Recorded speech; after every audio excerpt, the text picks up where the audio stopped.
Hello, everyone. Welcome to the Ag Innovation News Podcast, presented by the Agricultural Utilization Research Institute of Minnesota. I'm Dan Scogan, your host for the Ag Innovation News Podcast. And guests on the Ag Innovation News Podcast will shed light on innovations in value-added agriculture, will highlight important voices and work that's being done throughout the Minnesota ag sector, and educate the public about resources and organizations that support Minnesota agriculture. Today we'll be talking about shared use kitchens, commercial kitchens, and food entrepreneurs with Jason Robinson. Jason is AURI's Business Development Director of Food. In this role, Jason works with food clients to develop their businesses to further the value-added development of Minnesota's agricultural products. Prior to joining AURI, Jason spent 19 years in corporate research and development at a Fortune 500 food manufacturer as a product and process developer across a number of food technologies.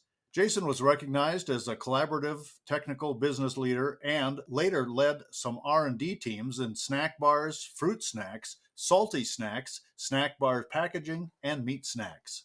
Jason also served as chief technical officer of a small entrepreneurial business built within the confines of the large CPG, which has shaped his passion and desire to provide the technical guidance necessary for any food company to be successful, a key tenet of the AURI mission. Jason brings a wealth of knowledge and experience in the end-to-end new product development process, including product recipe and process development, product stability and shelf life management, cost reduction strategies, consumer-focused concept and idea development, process scale-up and commercialization, experiment design, sensory evaluation, quality systems evaluation and management, label development, and food safety compliance. Jason is also a certified Scrum Master, experienced in guiding teams through the agile product development process, and we welcome Jason Robinson to today's Ag Innovation News Podcast. Jason, welcome to the program, and I just have to ask first questions first, lots to get through today, but what is a Scrum Master? Well, hi, Dan. It's good to hear from you again, and congratulations on retirement, but we're glad to have you continue to be a part of the podcast. I appreciate that. To answer your question, a Scrum Master is a specific role on an agile product development team that's essentially similar to a project manager. But it's somebody who's certified in using a specific agile product development methodology known as Scrum that is typically used in software development and on software development teams to accelerate the commercialization process. Great. Now we have that defined. Let's move on to the food report, the commercial kitchen and shared use kitchen report. If I'm not mistaken, Jason, this report was created as part of AURI's Ag Innovation Partnership or AIP program. Is that correct? And could you tell us a little more about that program? Absolutely. And you're correct. It was developed as a part of the Ag Innovation Partnership Program, or as you also mentioned, the AIP. The AIP program, which is now going into its sixth iteration in 2023, is focused on catalyzing innovation, generating new ideas, and supporting collaborative partnerships that advance Minnesota's value added agriculture industry. Most specifically, in opportunities that we as AURI staff and through our industry awareness and network connections have really identified as these areas need a boost in awareness to make progress. Deliverables have typically included applied research studies and guides or tools that provide specific benefit to private companies or to the larger ecosystem, and all of that output is in the public domain. In practice, we publish a list of questions or challenges for which we are seeking third-party proposals, though we'll also consider novel ideas brought to us for funding. And speaking of funding, because a key ingredient of the program is partnership, AURI expects that proposers contribute a minimum of 25% to the total costs of the funded project. Past examples have included the development of entrepreneur guides, such as how to select packaging for food products, defining a food product's shelf life, demystifying digital marketing and e-commerce, and best practices in sourcing ingredients locally. In the applied research arena, we've funded research into the protein quality of wild rice in an effort to help this Minnesota native ag product compete more successfully against other plant-based sources of protein. Go to our website to learn more about the program and see some of the resources that we've developed. All in all, I'd argue it's been a very successful program that supports our mission of driving ag product utilization. So when I hear that it's in its sixth iteration, is it 6 years it's been going on, or does AURI take on a new iteration when one presents itself? Typically, we do this annually. I believe there may have been one period of time where we missed a few months and we got off our original cycle. But generally speaking, we propose these AIP challenges on an annual basis. So today, I understand we're going to talk more about shared use kitchens, commercial kitchens, and food entrepreneurs. Why does AURI think that's important to investigate this particular topic? Thanks for the question, Dan. I really love answering questions like this because what they can do is it can help a listener understand the motivating environmental factors. So, not just the what, but the environment that surrounds the what. So, I'll start and I'll break this up into three real reasons why we felt it was important. So, first, at the time we kicked off the work, the AURI packaged foods team, which includes me, senior food scientist Lali Okino, food scientist Ben Swanson, and our project manager Ashley Hargeth, had been hearing through the grapevine about the closure or pending closure of several shared use commercial kitchens in the Twin Cities area. So, after digging a little and asking around, what we kept hearing was that it was a financial issue. Ultimately, that there was not enough revenue from an inherently volatile customer base, which we know as the scaling food entrepreneur, in order to pay the bills and really to get enough help. So that's kind of the first reason. Second reason is about 4 months prior to kicking off the request for project proposals, AURI had a conversation with Minnesota State Senator Tori Westrum, who was the chair of the Ag and Rural Development Finance and Policy Committee at the time. He spent some time talking to us as an organization about the changes in the cottage foods law in Minnesota, which allows individuals to make and sell certain non potentially hazardous food and canned goods in Minnesota without a license. Senator Westrom commented during his talk that as he was shepherding these changes through the legislature, he kept hearing from his constituents about how there just weren't enough commercial kitchens in rural Minnesota, which, because of how they are designed, constructed, and operated, are required for businesses to scale from the cottage foods level or the farmers market level to wholesale distribution. And the third reason is that as ecosystem developers, AURI and its partner organizations such as Naturally Minnesota and the Minnesota Department of Agriculture hear constantly from food entrepreneurs about the two primary challenges that they face. One, where can I make my stuff?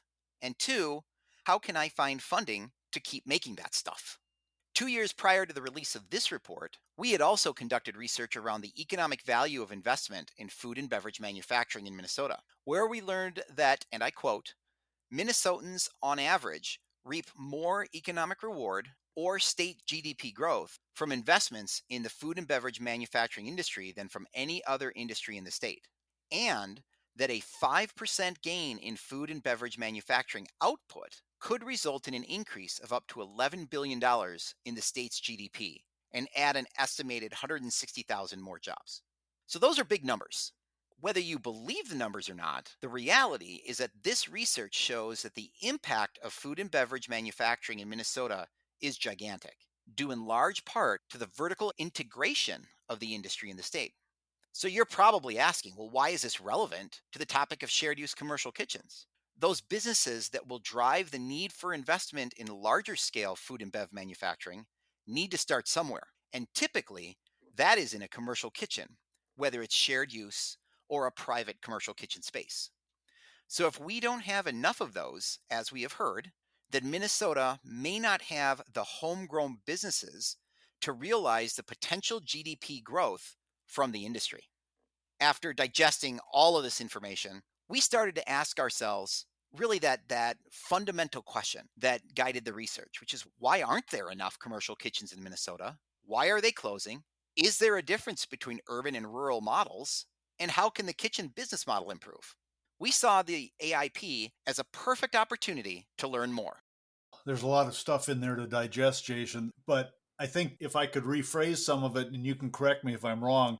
First of all, you were going out to see if what you were hearing was actually happening. And secondly, what would happen if an investment occurred? And I think that quote you gave us on a 5% investment generating $11 billion in the state's GDP and more. What you were hearing was factual. Is that a true statement? That is a true statement based on economic analysis. And on that same economic analysis, that 5% investment would generate a lot of jobs and a lot of GDP. That is correct. And just to clarify, that is total impact to the state, not just in the food and beverage businesses, but also all the tangential businesses and business services that support the food and beverage industry. So we're talking about increasing the output of food and beverage manufacturing means you're going to have an impact on the companies that provide seed genetics, the companies that provide transportation and logistics services, the companies that manufacture, the businesses that are building the brands, the suppliers that are needed to provide ingredients to the finished products goods companies. So it's because of the way that Minnesota is structured with such a close tie to production agriculture, we can realize significant benefit as a state because of an increase in output from food and beverage manufacturing and thus investment in the manufacturing industry. Maybe before I ask you why shared use kitchens are so important to the Minnesota food business and that ecosystem, maybe just a little definition. A shared use kitchen, what is that as compared to maybe a commercial kitchen? Or are they the same? I think it's important to note that a shared use commercial kitchen is a commercial kitchen that's intended to help food businesses find the commercial space and equipment necessary to commercially prepare or handle food offered for wholesale, resale, or distribution. So, in other words, a shared use kitchen or a shared use commercial kitchen is a business that provides the facilities to help a food business get licensed and successfully scale. Well, then you go back to the potential economic impact, and maybe this question doesn't need to be asked, but why are shared use kitchens so important to the Minnesota food business? It's interesting because a business that is looking to scale from cottage foods level, where most sales are made in a farmer's market and they go direct to the end consumer, to a wholesale market. So when they're scaling to a wholesale market, they're moving from direct sales to the end consumer at a farmer's market and moving into a model where the food business sells to a third party who then sells to the end consumer. So moving from cottage foods level to wholesale marketing requires licensing by the state. The purpose of the licensing process, so it's important to talk about why we license food businesses in the first place. Purpose of the licensing process is to ensure that the business is selling safe food products to the public, especially since in a wholesale market, the end consumer doesn't have that direct interaction with the food business making the product. So the consumer isn't asking questions of the food maker. That licensing process includes review of the package label information, intended target market and business model, and most importantly, a thorough inspection of the producing location. By contrast, cottage foods producers are allowed to produce their products for sale in a home kitchen because they have a licensing exemption.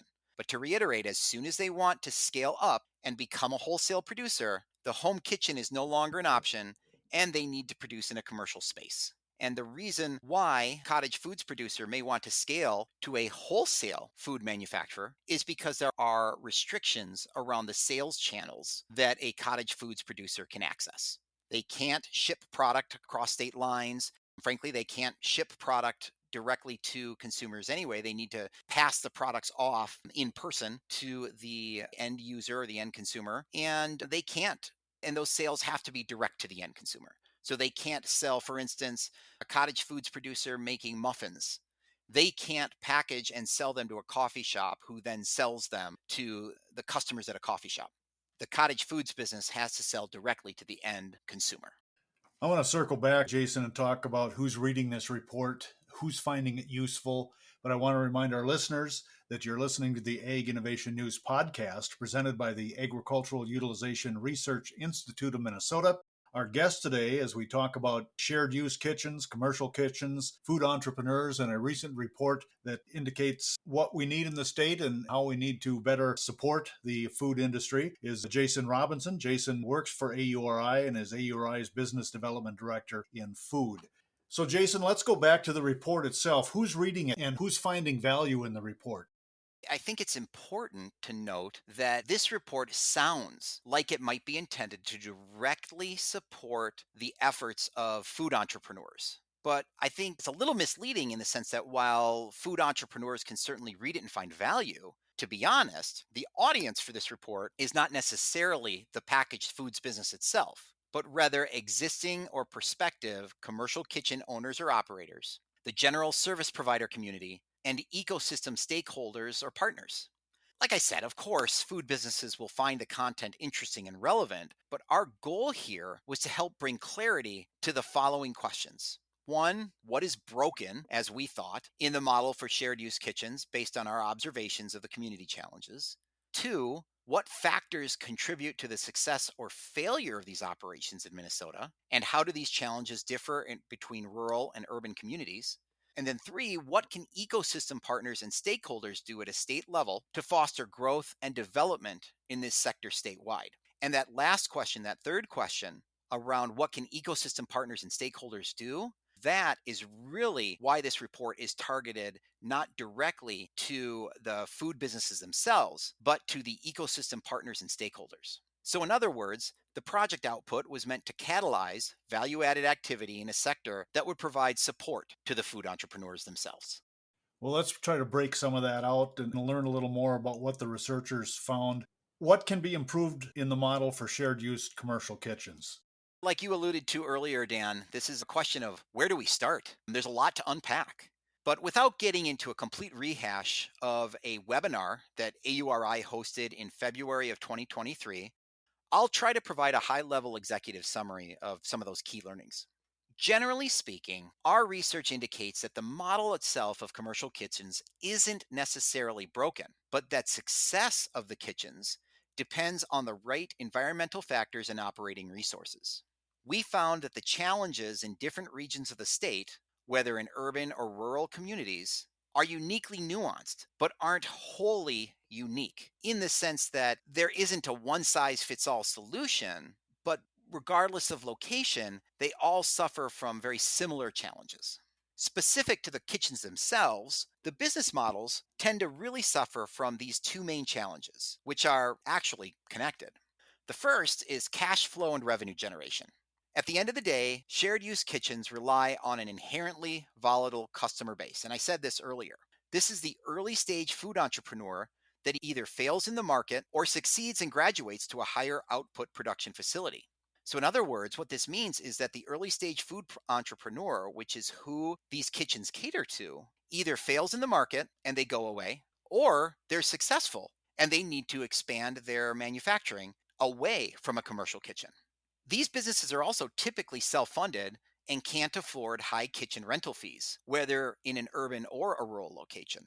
Our research showed that typical rental fees are in the $15 to $20 per hour rental fee range. And since revenue is tied to the number of users, there is a hard physical cap to the number of users since there are only so many hours in the day. So, in summary, there's barely enough revenue that a shared kitchen produces to pay for the overhead costs of a building, which would include rent or lease and their utilities, and more than one or two kitchen staff, and then on top of it to pull any profit. So increasing revenue and or dropping overhead or staffing expenses are two sides of the same coin here. This could look like the state subsidizing kitchen rental fees, or a donated building to reduce your facility overhead, or maybe a kitchen manager that is shared among multiple locations. The second challenge that we wanted to identify is tied in part to the customer base of these kitchens. And that is that these early stage food businesses are needy.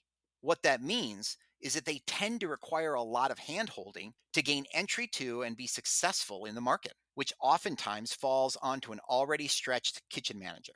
So we felt that a kitchen manager community that could share best practices may actually help to defray some of that load on an individual kitchen manager. But even more helpful would probably be the sharing of a business support resource across multiple kitchens so that that cost can be shared and the responsibility on a kitchen manager could be lessened. Jason, I think early on in our conversation today, you talked a little bit about factors that contribute to the success or failure of these operations, and that you were kind of looking to see if there was much difference between rural and urban communities and where these kitchens were set up. What did you find? What factors are contributing to success or failure? Maybe you've touched on that a little bit. And then are there major differences between urban and rural? To answer that last question first, in general, there are not a lot of differences between urban and rural locations, save for the geographic consequences of a rural location. I'm going to put a pin in that and we'll get back to it. First, though, generally speaking, high overhead costs and the expectation of driving a profit tend to be the most challenging for a shared use commercial kitchen, regardless of location. Like I said before, these are not high revenue generating operations. So, any way that revenue can be boosted or expenses cut will be helpful. If the kitchen is structured as a nonprofit with philanthropic support, the low revenue tends to be less detrimental to the overall operation. For example, the Good Acre in Falcon Heights, Minnesota, is a nonprofit structure where the building was donated, so there are no rental or lease costs. The revenue challenges are amplified by a for profit model. And our research found that the most successful kitchens tend to be those that have a nonprofit structure or provide wraparound services that provide more support to the food business than simply a place to make their stuff. But getting back to this concept of what's specific about rural locations that are challenging, I would tell you that the roadmap to a successful shared kitchen in a rural community really isn't different from the metro. What is different is the demand profile, or what we'll call the density of the local user pipeline. In other words, the kitchen demand profile, which translates to its financial performance in a specific location, is tied to the local population density. With potential users that are spread across a larger geographic area in a rural location, it is more challenging to get users into a specific central kitchen location. So, there is a need for rural locations to create economic development partnerships that can channel demand to the kitchen over a much broader geographic region. Because, like I said, revenue is tied directly to how many users are in that space. So, with that last point in mind, I would be remiss if I didn't mention that the matchmaking component of food business and commercial kitchen can also be a challenge, and probably more so in a rural location with lower population density. And when I say matchmaking, what I mean is that there is no regularly updated or live index or directory of commercial kitchens in the state. In other words, there's no eHarmony for commercial kitchens. The Minnesota Department of Ag has a list, but it is an opt in, meaning that it is not actively managed and requires the kitchens themselves to submit their information to be included on the list. So it would make me wonder then if this is something the state of Minnesota at the legislative or policy level should be addressing. Can there be something done at the state level to foster growth and development in this sector statewide? Based on the research, we think there is. And of course, just like everything, it starts with more money. And I say that with a grin because I think that's everyone's first response. But let me be more specific. What we really need to do is continue to brainstorm on this what can be done question, but along two different yet parallel lines of thinking. So the first line of thinking is around what can be done to address the cash flow and revenue generation challenges seen by existing commercial kitchens. It's not as easy as just throwing money into it and hoping that everything works itself out.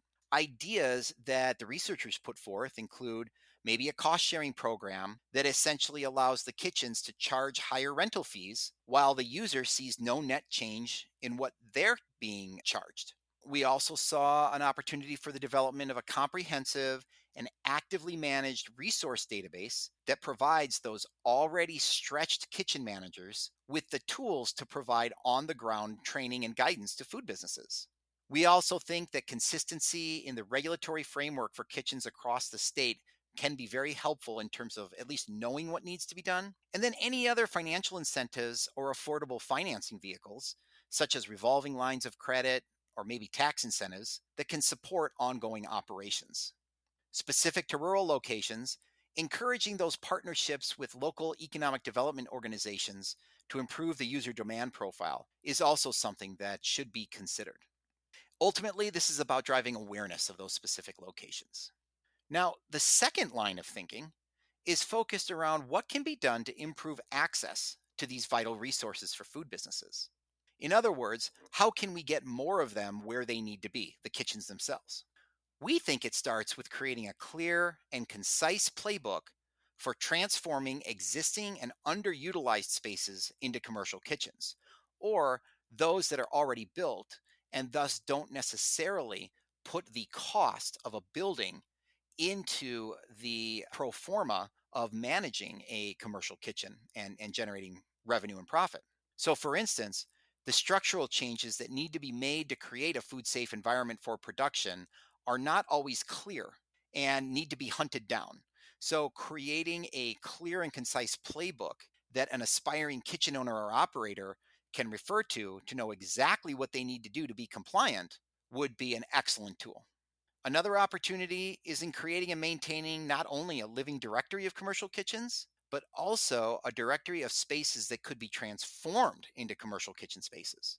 And specific to rural locations, we think that quantifying geography based demand can help aspiring kitchen owner operators put new kitchens in sites that could drive the highest potential amount of traffic. There are certainly more ideas, but the last recommendation I'll highlight is the formation of an action oriented task force to continue brainstorming and ultimately implement some of these recommendations. We've taken the first step here, which is gathering information, but more work needs to be done. Well, the report is certainly out there. The information is now available to the general public. Some have read it and are digesting it and thinking about next steps.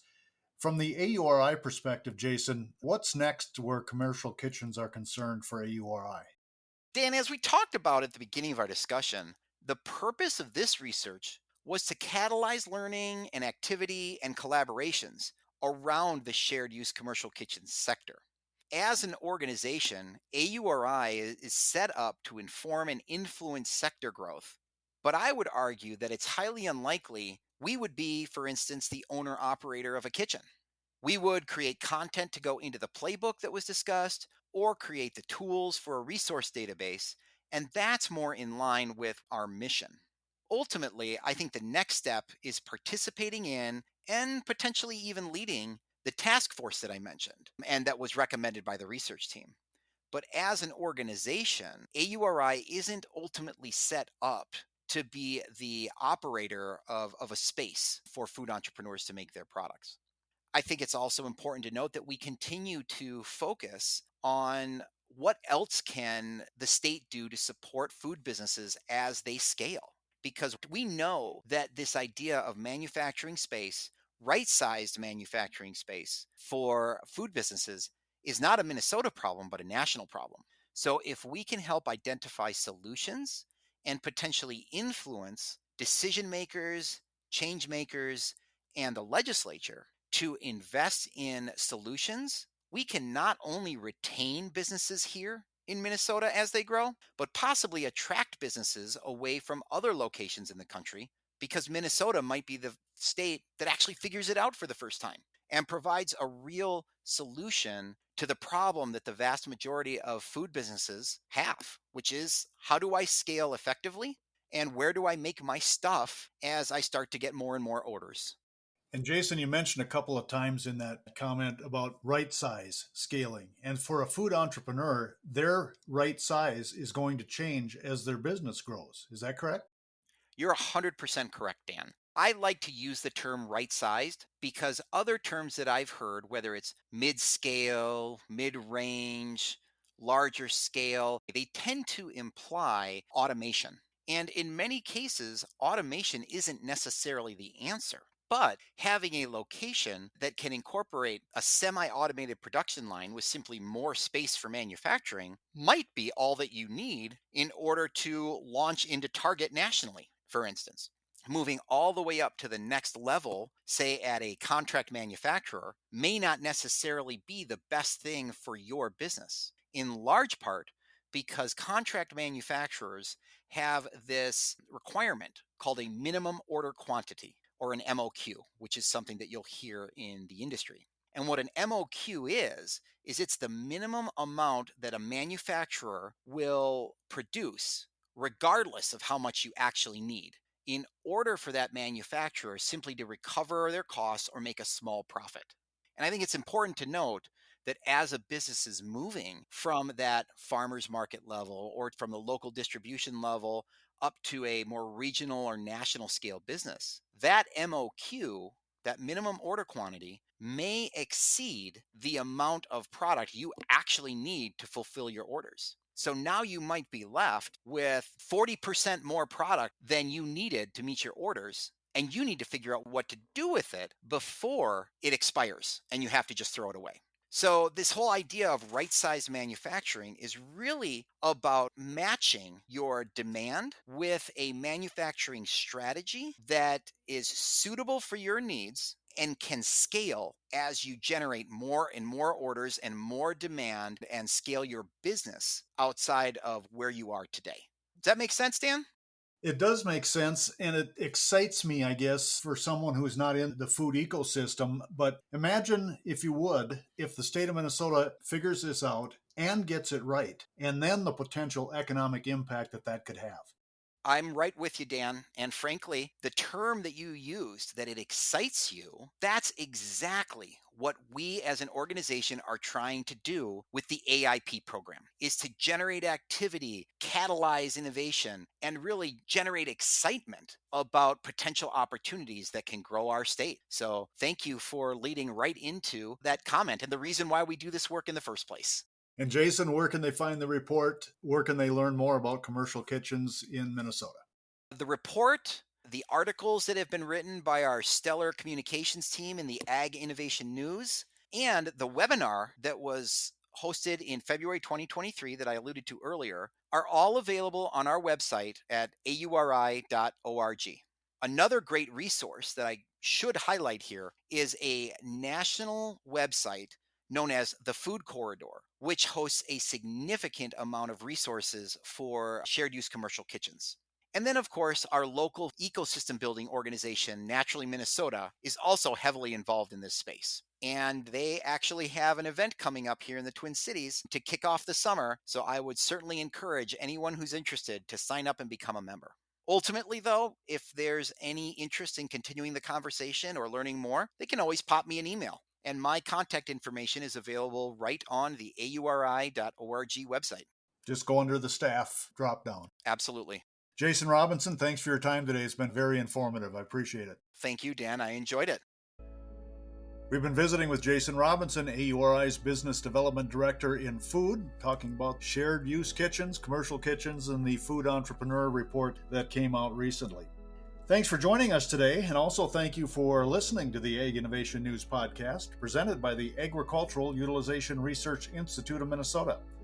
I want to thank Lisa Martinez, AURI Communications Coordinator and the editor of this production. To learn more about AURI, go to auri.org.